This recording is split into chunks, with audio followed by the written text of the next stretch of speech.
Assalamualaikum warahmatullahi wabarakatuh. Selamat pagi, siang, sore, dan malam teman-teman.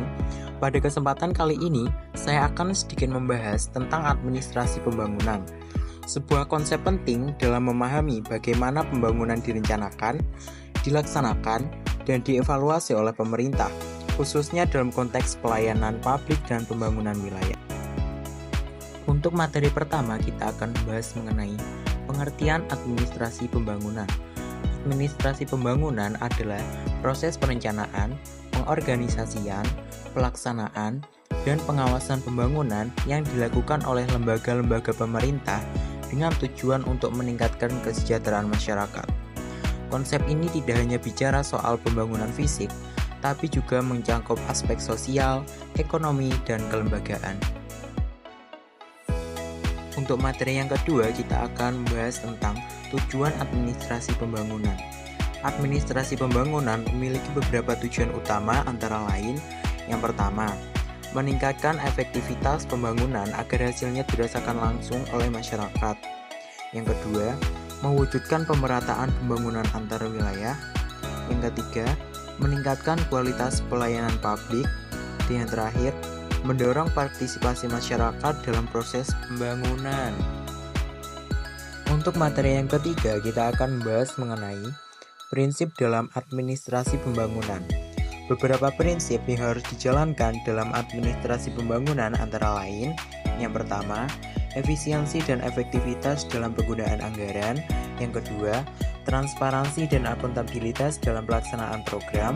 Yang ketiga, keadilan distributif, yaitu memastikan hasil pembangunan tidak hanya dinikmati kelompok tertentu atau wilayah tertentu saja, tetapi secara menyeluruh.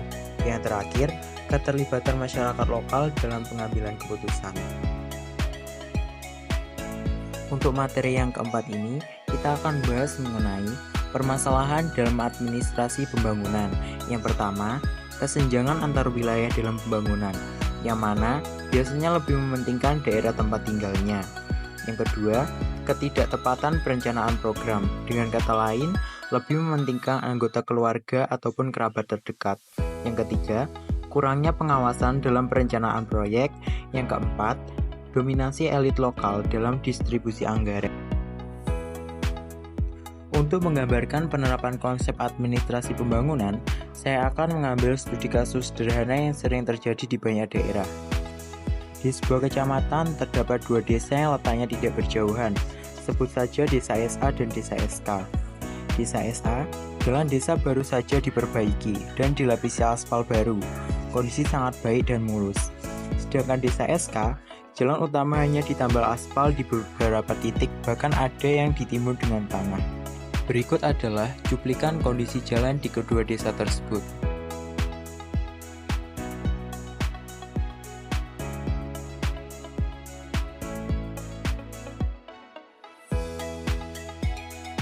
Muncul pertanyaan dari fenomena ini. Mengapa terjadi perbedaan perlakuan pembangunan di antara kedua desa ini? Apakah karena ada prioritas perencanaan? Apakah karena ada faktor kedekatan elit desa dengan pemerintah daerah? Atau karena keterbatasan anggaran yang tidak dibagi secara adil? Kalau menurut teman-teman bagaimana? Dari kasus ini, kita bisa menelaah lebih jauh bagaimana administrasi pembangunan berjalan di tingkat lokal. Apakah sudah sesuai prinsip keadilan dan pemerataan? Apakah masyarakat dilibatkan dalam menentukan kebutuhan prioritas? Kesimpulannya, melalui materi ini, kita bisa memahami bahwa administrasi pembangunan bukan sekedar proyek infrastruktur, tapi bagaimana kebijakan publik dikelola dengan adil, efisien, dan partisipasif. Studi kasus tentang perbandingan jalan antar desa bisa menjadi cermin sejauh mana pembangunan benar-benar dirasakan oleh semua lapisan masyarakat. Mungkin hanya itu saja yang dapat saya sampaikan. Bila ada kurang lebihnya, saya mohon maaf. Wabillahi taufiq wal hidayah, waridha wal inayah. Wassalamualaikum warahmatullahi wabarakatuh.